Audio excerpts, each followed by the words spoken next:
Hi, and welcome to my channel Together We Can Ottawa, an initiative I did to reach out to the community and spread a positive outcome. We broadcast weekly sessions every Thursday on our social media platforms, Facebook, Instagram, and YouTube.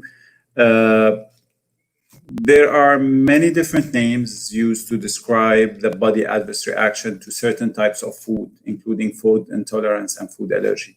These names can often lead to confusion and misunderstanding of what food allergy or food intolerance is. The confusion can cause people to seek information and advice from unreliable sources.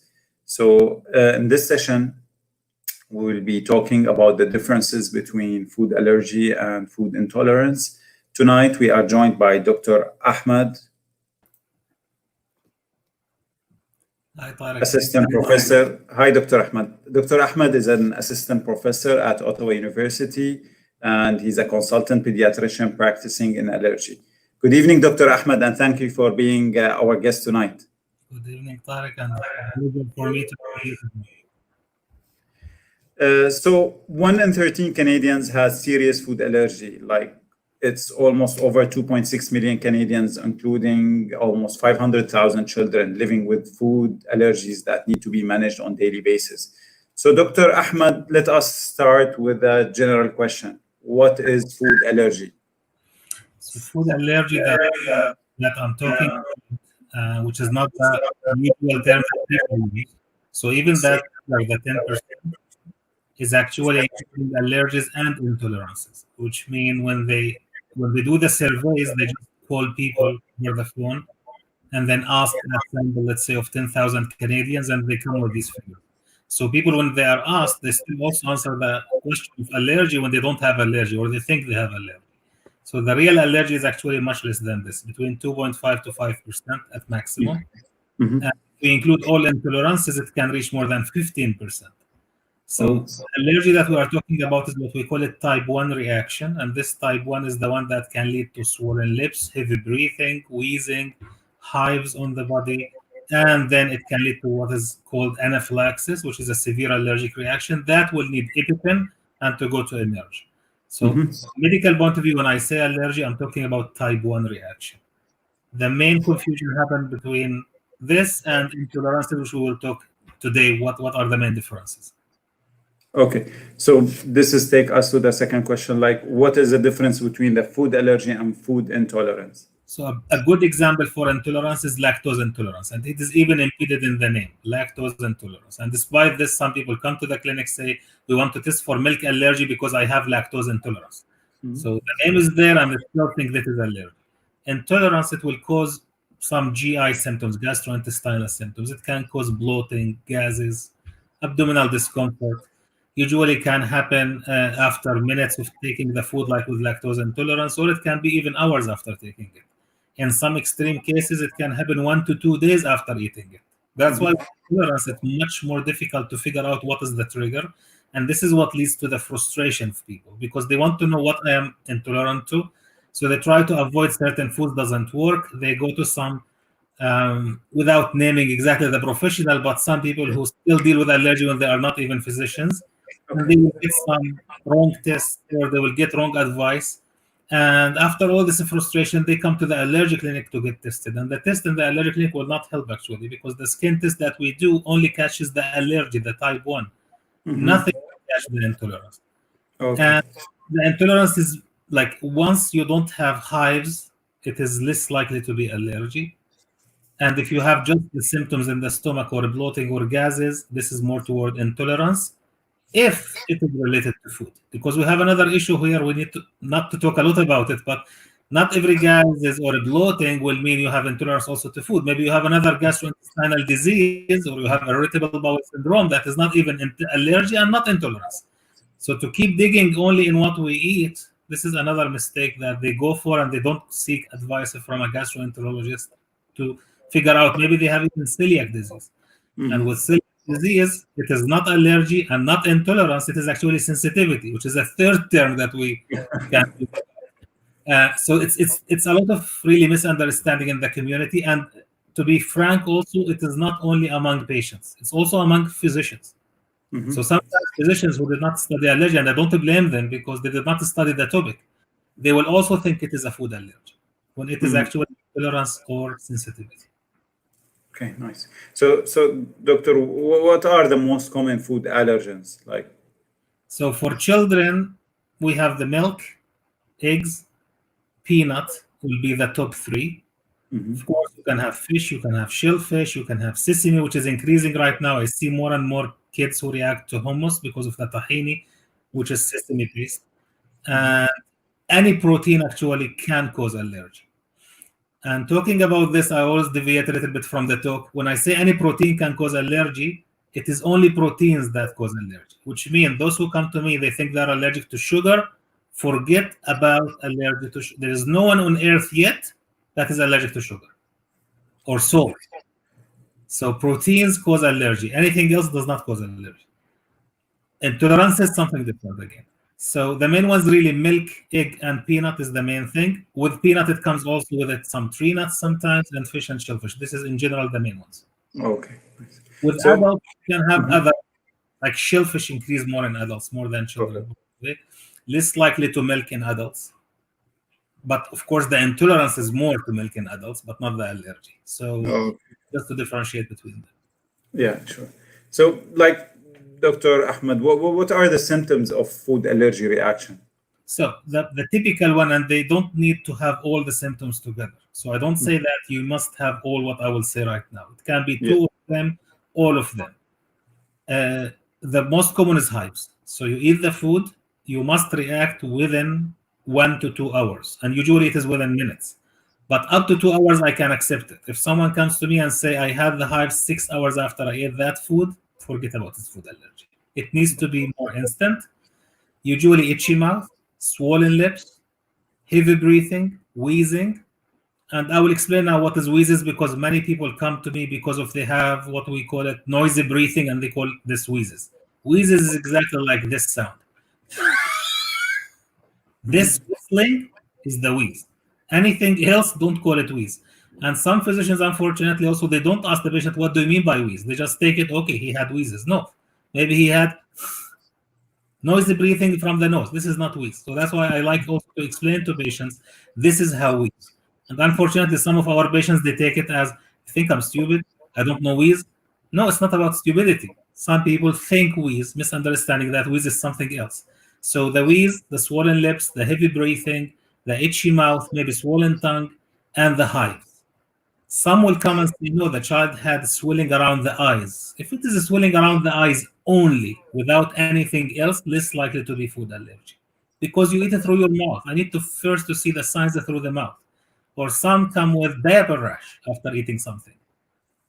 Cannot be food allergy. Like you will not have the allergy only when it is coming out and nothing happened in between, not when eating it and not when going to the intestine.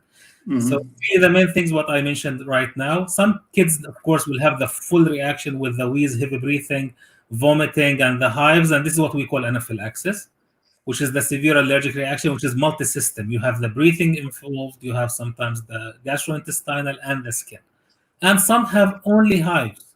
So hives alone is still highly indicative for food allergy, but also it is not a must. Sometimes you have hives after certain food coincidentally, and then when we test them, we find nothing. We give the food again to the child, nothing happens, then done. It is not food allergy. So this is another thing that is good to know. Food allergy must happen every time you eat the food. It cannot be Monday, Friday only, and you tell me, oh, sometimes he eats it, nothing happens, sometimes a reaction happens. This can be explained in one situation. If you give a little bit, of course, nothing might happen. It is dose dependent. So if you give the same dose on different days, and sometimes yes, sometimes no, it is not food allergy. It needs to be consistent every time you eat it. Okay. And doctor, I think I think that like symptoms is different from one person to another. Like yes or no? Like it's not specific. It's not general. So it depends on the case and the patient. Two of them, all of them, three of them, four of them, but you must have these symptoms. That's why when they come with none of these and they just say, oh, I have gases or I have migraine after eating something. No, this it could be related to the food, but not as food allergy. Okay. So, doctor, you said about anaphylaxis. What is anaphylaxis? So anaphylaxis simply when you have a systemic reaction. Systemic means it is not one system only, unless of course it is one system that is severely affected. So if someone comes to me with inability to breathe and wheezing and difficulty in breathing with low oxygen saturation, I will not wait for another system to be involved. Done, like this is severe. So a severe allergic reaction is anaphylaxis or more than one system if they are both mild. The example of both mild, let's say someone have hives, and hives is not severe even if you have it head to toe. Do you die from a skin rash? No. And vomiting. So vomiting also is not severe and serious, but if you have hives and vomiting together, these are two minor. Two minor is considered anaphylaxis, or one severe. That is severe heavy breathing, wheezing, or sometimes fainting. The blood pressure goes too low that the person faint, or they feel they are going to faint. So these are the main symptoms of anaphylaxis. Okay, nice to know that. So doctor, like as you said earlier, so how much of food allergens does it take to cause a reaction? You mean the amount of the food? Yes, like is it amount of food related? This is different from person to person. It depends on the severity of the allergy. So some children I've seen they react to even one drop of the food. Those are the severe. Severe that the threshold, which means the dose that can lead to severe reaction, is very low. And some kids, they need to eat full teaspoon of peanut butter before they react. Okay. Now, there are doses that are known. If you reach that dose and nothing happened, we can tell for sure you are not allergic. Okay. Well, the safe dose is also different from food to food. I will give just an example. If you can eat the full egg, boiled egg, and nothing happened, you will not be allergic to 2 eggs. Like 1 egg is enough to say that for sure you are not allergic. 2 teaspoons of peanut butter is enough to say you are not allergic to peanut butter. So this is important to know for 2 reasons. Number one, some people, when I ask them, does the child eat eggs or peanut butter? To know screening, they say, yes, he eats. Some might forget about asking next, what is the amount? Because some they will put on the tip of the teaspoon and say, oh, I gave it to him 3 times, nothing happened. And I will not test for peanut, because why to test for something that the child is eating?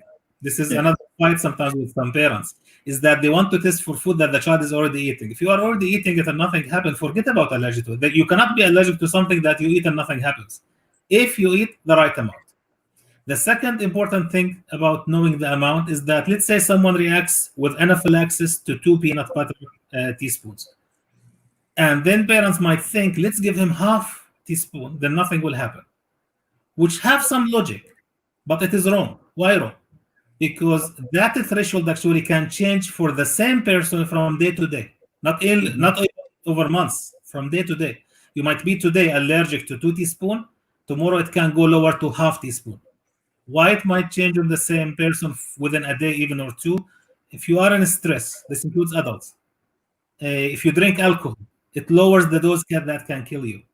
Exercise can lower the dose that can kill you. And I mean within an hour or 2 hours of exercise.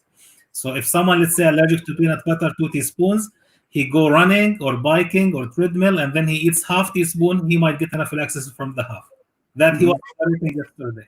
So alcohol, exercise, stress, infection, even the period for ladies, many things can change the threshold from day to day. And that's why I tell people, either you are allergic and you avoid strictly no one small piece of it, or you are not allergic and keep eating it.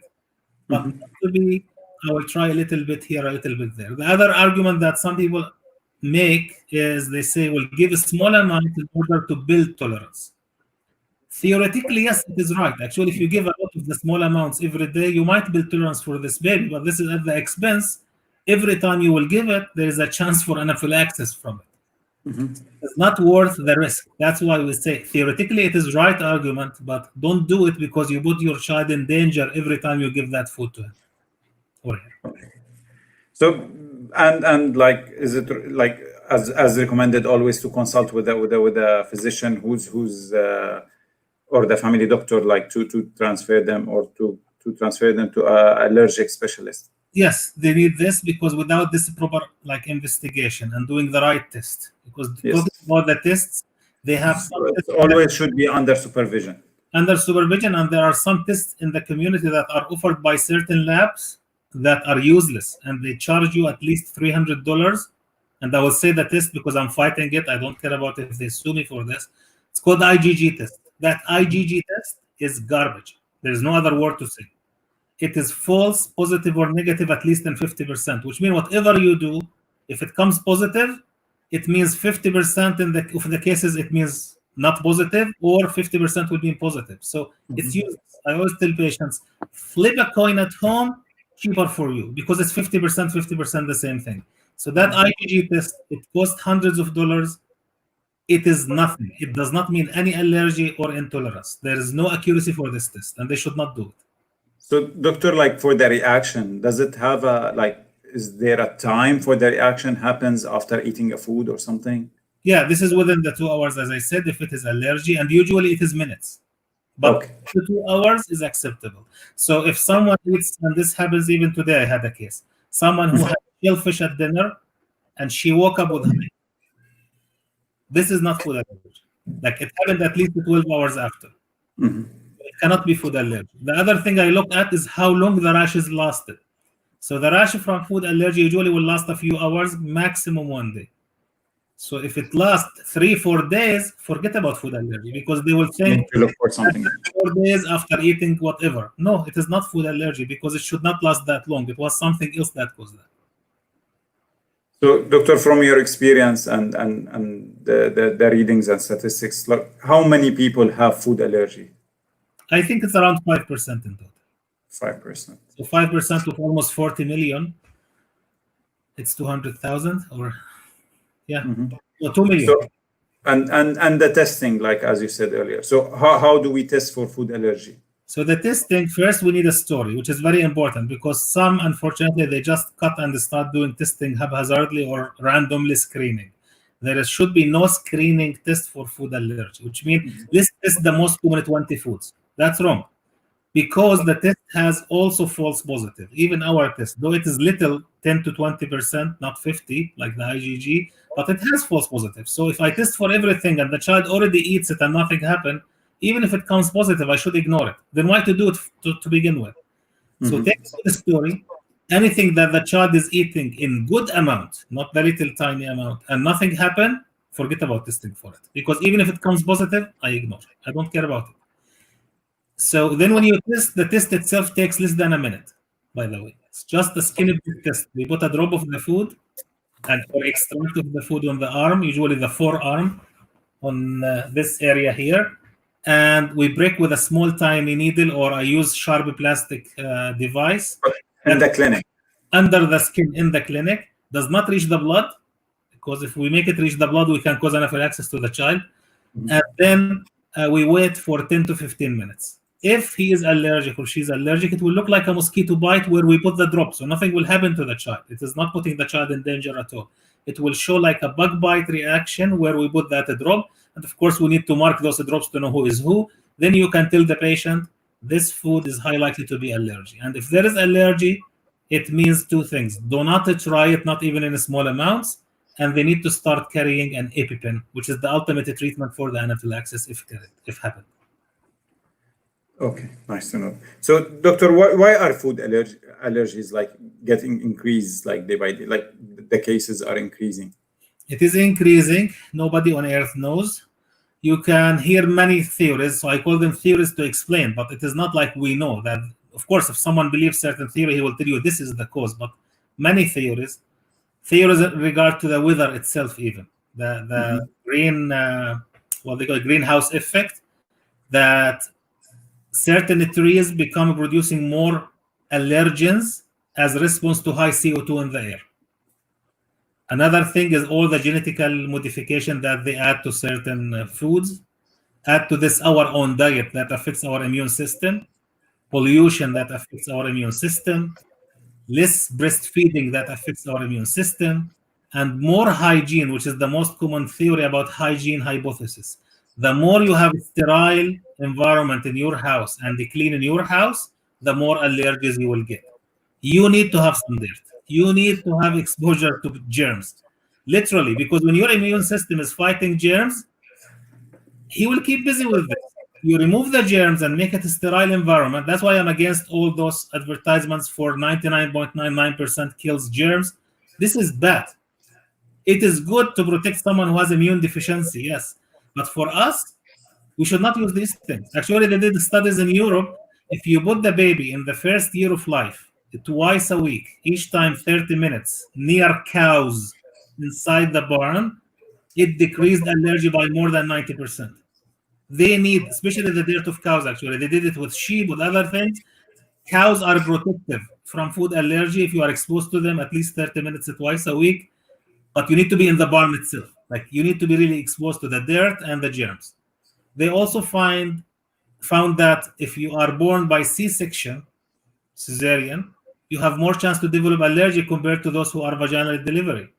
Because during the normal delivery, they are exposed to the genital viruses and bacteria that are normally there. So they get the immune system busy with them and they have less food allergy. Those who are born sterile in operation room with cesarean section, they get more allergies. So we have many proofs for the hygiene hypothesis as well. And the more you are clean, the more allergy you have. So, doctor, this takes us to a conclusion that is there a cure for food allergies? Cure, not yet, but we have some success now for certain foods. And number one is peanut. So for peanut now, it was approved just a few months ago in USA, maybe in Canada by next year. They have a protocol for immunotherapy, we call it. We give the protein of the peanut either through the skin with a skin patch or through ingestion in certain protocol that you take certain dose every week and you go higher at the clinic under supervision, not at home. Okay. Yes. Over 52 weeks, over full year. This can carry more than 60% of success. Either you outgrow the peanut allergy or make the threshold dose high, which means if you die or get anaphylaxis from 2 peanuts, you will become like this to 10 peanuts or 15. So you are still allergic, you still carry EpiPen. But if you accidentally have a bite from something that have peanut and you did not know, you will not die from this. So it is just playing with the threshold dose as well. But ultimate cure to say we will give you a tablet or injection and you don't have food allergy anymore, I think we are very, very, very far from this. Thank you very much, Dr. Ahmed, for the great session. It was a pleasure having you as a guest tonight. So, me too. Doctor, do you have any advice for the public, for the community? If I have to advise about food allergy prevention, it is in babies who are born to families who have food allergy. Let's say the child has 2 brothers. Let's say even I will go extreme.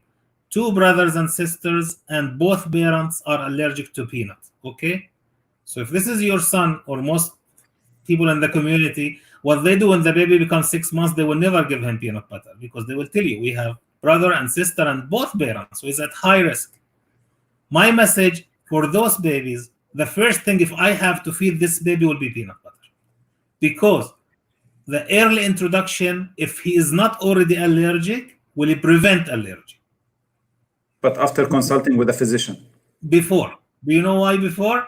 If our waiting time was 2 weeks, I will say after consulting with a physician. But since our waiting time is long, I think they should not lose this opportunity. Give the food. If he's allergic, you will see the hives, then you know.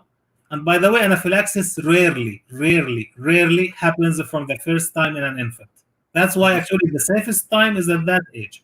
When you wait until 2 years, you have 2 problems. Number one, delaying the food introduction increases his chance by more than triple or quadruple to become allergic when he was not supposed to be allergic. So we are losing the opportunity to prevent. And number 2, at 2 years, the chances for anaphylaxis are very high compared to someone who's 6 months. So it is safer to give it at 6 months. I know it's scary for most, but literally 6 months is the best age, or even 5 months if they are able to eat. I will start with the high allergenic foods. I will give first peanut butter, eggs, dairy products. If he can eat even fish, I will give fish. I don't believe in starting with only vegetables and the fruits. You can give them, but not to give only the mild allergy foods. You need to start with the high allergy foods. If he's already allergic, he will know. If he is not, you are protecting him from allergy. And this also applies to kids with eczema. Many babies who have severe eczema, patients delay food introduction, by delaying, 100% proven by many studies, you are just increasing the chance for allergy, especially for eggs and peanut. So the sooner, the better if the baby is able to eat. Thank you for the informative lecture and session, Dr. Ahmad. Welcome. Thank you. Thank you. And good night for you. You too.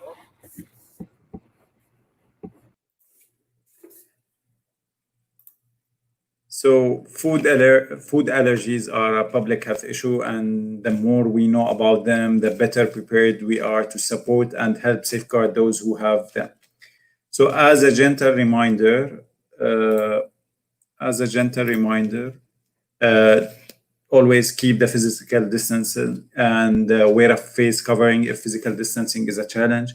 And as a reminder, also effective July 7, masks are mandatory in indoor public spaces here in Ottawa.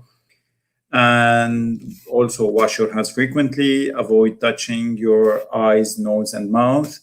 Thank you for all the community in Ottawa for your efforts in helping slowing down the spread of the COVID-19.